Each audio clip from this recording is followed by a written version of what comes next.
Eh bien bonjour à toutes et à tous, c'est le fermier auvergnat. Alors aujourd'hui je vous retrouve pour une vidéo ensilage. Donc on est après l'ensilage des maïs. Donc ces maïs là ont gelé, c'est les derniers qu'on a fait, qu'on a semé au mois de juin, à peu près à la mi-juin. Donc voilà à quoi ils ressemblent à peu près.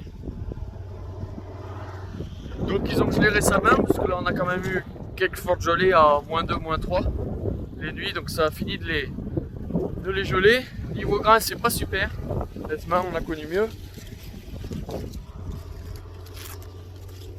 Je sais pas si vous voyez bien.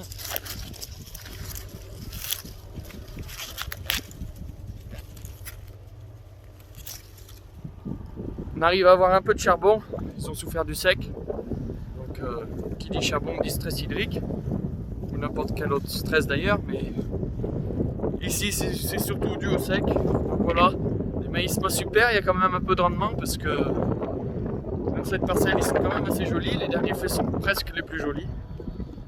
Mais voilà, donc rendement grain, plant de maïs c'est pas top, mais on arrive quand même à avoir un peu de quantité. On n'aura pas forcément la qualité, mais on aura un peu de quantité.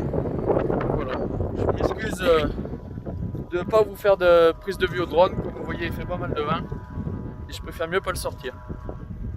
Après, il n'y aura pas des prises de vue très diversifiées non plus, je suis quand même assez diminué physiquement pour le moment. J'ai eu un accident du travail, donc je ne peux pas me permettre de courir derrière l'ensileuse. Donc voilà, vous verrez dans une seconde partie des prises de vue au silo là-bas, enfin au boudin plutôt, avec la boudineuse Lacuma. Voilà.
Voilà, je vais en profiter qu'il n'y ait pas trop de vent pour vous l'expliquer.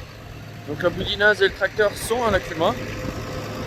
Donc le fourrage, que ce soit de l'herbe ou du maïs comme ici, arrive sur ce tapis. Ce tapis va tourner et monter le fourrage jusqu'au niveau du rotor. Avant de passer dans le rotor, le maïs va subir l'action des démêleurs, qui sont juste ici. Donc ces deux démêleurs vont permettre d'homogénéiser le fourrage. Il va arriver toujours la même quantité dans le rotor. C'est important, ça permet de faire un boudin très homogène. Et donc on voit qu'il n'y a pas de bosse dessus. Toujours la même quantité de fourrage qui rentre dans la bâche.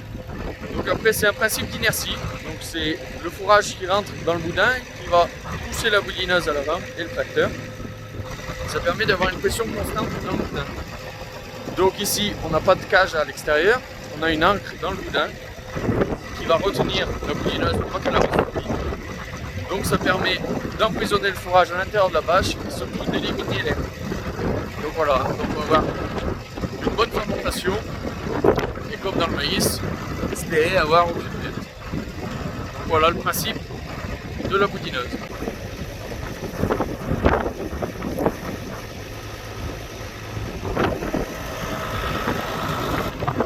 Voilà, le grain est à faire, c'était bien le moment. Au silo ça paraît pas trop vilain, mais sur place il manque quand même un petit peu de grain. On a quand même la chance ici d'avoir une Kuma relativement développée. Donc comme vous voyez derrière moi, on a un automoteur de Foch. Ici d'habitude se trouve la boudineuse qui est en action. Et là où je me trouve, l'ensilose. Donc tout le matériel d'ensilage appartient à la Kuma. On a aussi une remorque. Donc une Kuma relativement développée au niveau de l'ensilage.